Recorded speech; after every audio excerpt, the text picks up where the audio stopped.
Ciao e bentrovati a tutti sul mio canale Biografie, Vite e Opere.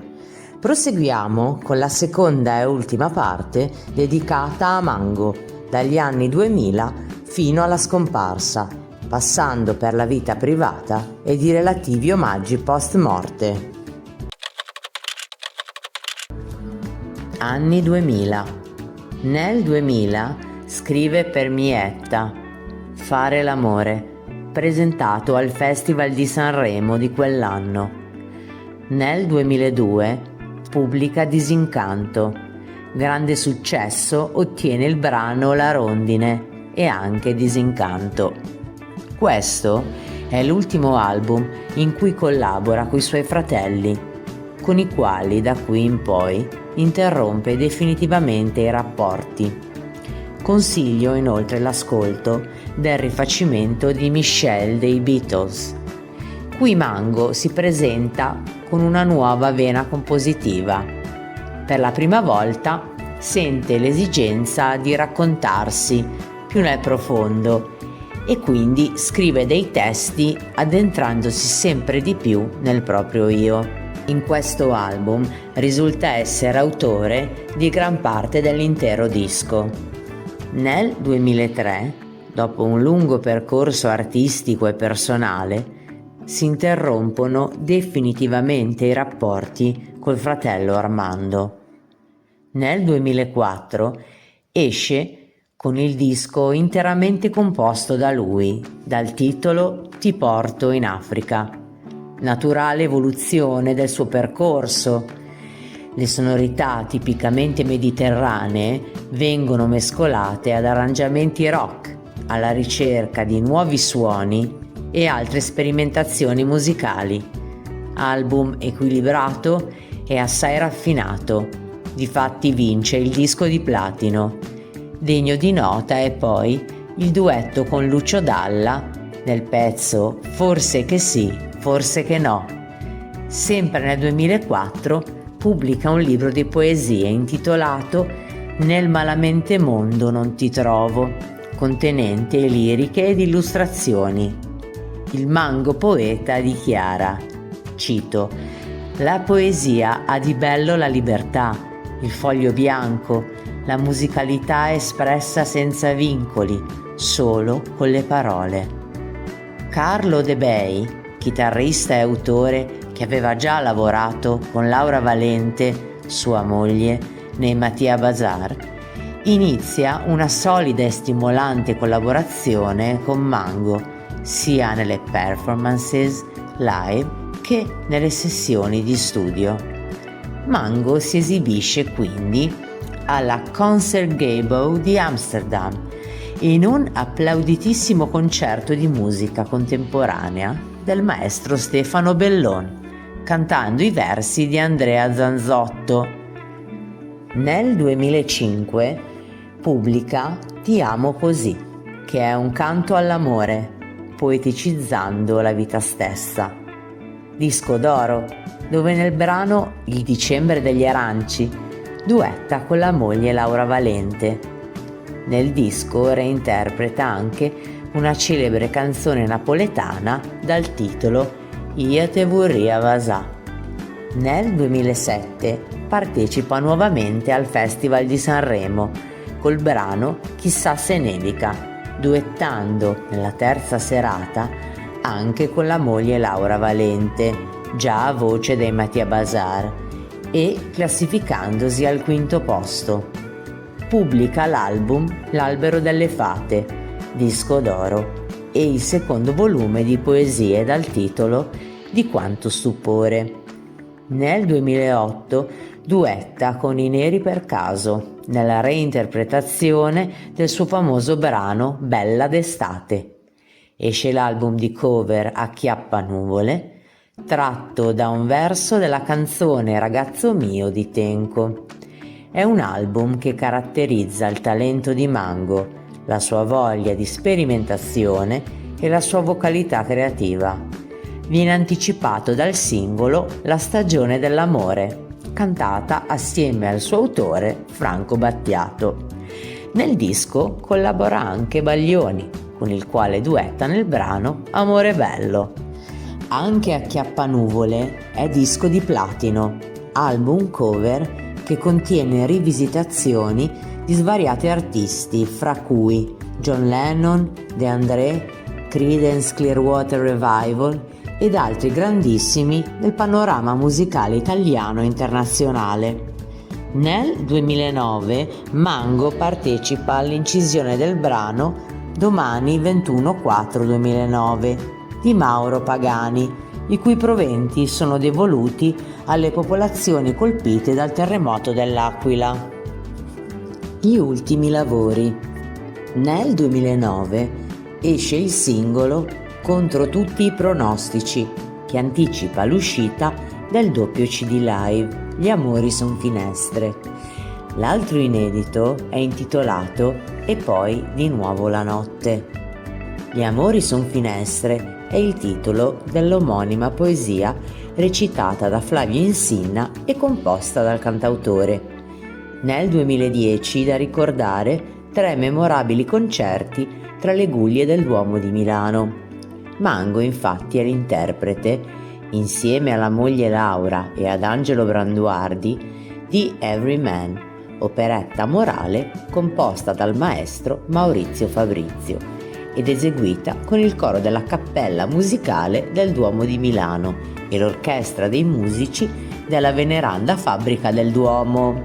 Nello stesso anno partecipa alla realizzazione dell'album UPGA di Claudio Baglioni, cantando il brano Io ti prendo come mia sposa. Il 24 maggio 2011 esce il suo 20° lavoro, La terra degli aquiloni, preceduto dal singolo La sposa. In lui convivono l'anima dell'esteta e la curiosità del matematico, la vocazione alla bellezza e l'inquietudine di chi ancora non ha risolto le variabili del proprio universo artistico. A luglio l'album riceve il premio Lunezia per le qualità musical-letterarie. Nel brano Il rifugio collabora con Panella, Fabrizio e Morra, oltre a 2 cover come Volver di Carlos Gardel e Starlight di The Superman Lovers. Nel 2013 scrive insieme a De Bei e Farolfi la canzone Voce senza voce, interpretata da Maurizio Nunziante, e partecipa anche ai cori del brano. Nel 2014 esce l'ultimo album L'amore invisibile, il secondo capitolo del viaggio alla riscoperta di grandi classici italiani e internazionali. Vi sono 3 inediti e riletture di musicisti come Sting, U2, Fabrizio De André, Beatles, Pino Daniele, Lucio Battisti e una canzone della tradizione sarda intitolata No poto reposare, interpretata insieme alla cantante sarda Maria Giovanna Cherchi. Poi Scrivimi di Nino Buonocore, che fa da apripista al nuovo progetto. Ancora una volta l'approccio a questi brani è stato lo sforzo di coglierne il significato più profondo, ovvero il cuore. La morte. La sera del 7 dicembre 2014 partecipa alla manifestazione di beneficenza Solidarietà e Integrazione. Insieme costruiremo un mondo a colori, organizzata dalla Onlus World of Colors e tenutasi al Pala Ercole di Policoro in provincia di Matera. Durante l'evento Mango sale sul palco a mezzanotte. Durante l'esibizione Di Oro, uno dei suoi pezzi più celebri, accusa un malore e interrompe l'esibizione. Portato nel retropalco, le condizioni appaiono subito gravi e, malgrado gli immediati soccorsi, l'artista muore prima di raggiungere l'ospedale per un attacco cardiaco fulminante all'età di 60 anni. A sua moglie Laura aveva confidato una volta: cosa c'è di più bello che morire mentre fai musica davanti alla gente, e cioè mentre fai la cosa che ami di più? Il 9 dicembre il fratello maggiore Giovanni si sente male durante la veglia funebre, probabilmente anch'egli per un infarto o un episodio cardiaco da stress. L'uomo muore a 75 anni. Gli altri fratelli, Armando e Michele, giunti per visitare appunto Giovanni, anch'essi si sentono male. Vengono portati in ospedale, però fortunatamente subito dimessi. Le esequie del cantautore vengono celebrate il 10 dicembre nella cattedrale di Lago Negro. Alla funzione partecipano le autorità cittadine, il presidente della regione e moltissima gente. Nel primo pomeriggio dello stesso giorno si tengono i funerali del fratello Giovanni nella chiesa di San Giuseppe. Il cantautore è sepolto nel suo paese natale, dove era tornato a vivere da diversi anni. Il 22 novembre 2019 viene pubblicato il cofanetto Tutto l'amore che conta davvero, che contiene i maggiori successi, collaborazioni artistiche, reinterpretazioni e altri brani meno noti del cantautore. Omaggi. L'8 febbraio 2015 viene inaugurata la Sala Mango, capannone dell'area live del Festival di Sanremo 2015. Il 16 aprile 2016 è stata inaugurata una piazza dedicata all'artista nella sua Lago Negro, presente all'evento anche Mogol. Il 4 ottobre 2019 Renato Zero pubblica l'album Zero il Folle, che contiene il brano Quattro passi nel blu, dedicato a tutti gli artisti scomparsi con cui aveva avuto un rapporto di amicizia, fra cui anche Mango. Il 9 febbraio 2024 Angelina Mango, figlia del cantautore, omaggia al padre cantando il brano La Rondine nella serata delle cover del Festival di Sanremo 2024. Angelina si aggiudica peraltro anche la vittoria del festival di quell'anno. Vita privata. Mango ha sempre mantenuto il massimo riserbo nella sua sfera personale. Nel 2004 ha sposato Laura Valente, nota per essere stata la seconda cantante dei Matia Bazar, dopo una relazione iniziata nell'83.